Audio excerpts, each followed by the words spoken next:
Makeup isn't lasting because of your technique. So number one thing is do not layer sunscreen underneath your makeup. Other people, it works. Me, it doesn't. The second thing is that you need to do your makeup skincare. When I say makeup skincare, that means you need to moisturize, tonerize, all the above, exfoliate all that dead skin off the night before.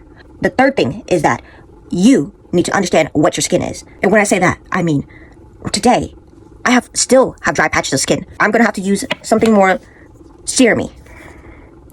A serum foundation. This is one from T-Fit. Since my skin has so many dry patches from the winter weather, it just makes more sense to use a really good hydrating primer. Another unhinged tip I have for makeup that's on your nose. I have a really oily nose. So the number one thing that I recommend everybody use is your eyeshadow primer. It's meant for your eyelids, so it sticks on all day and night. So it's good to put that on your nose.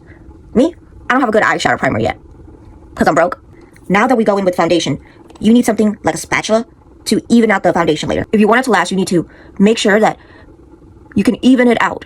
I typically use these types of puffs from Momo's workshop in order to get even application. Even application means using beauty blenders that are this shape, beauty puffs. Do you see how it works? This is how I make my base last long. I like a little bit more coverage, and I'm using this concealer. I love this concealer. Can you tell I've used it all?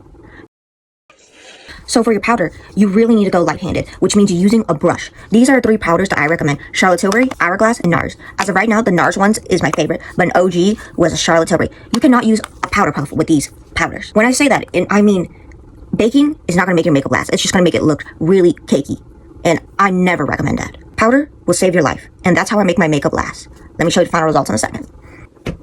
Now this is what I'm talking about. This is how I get my makeup to last.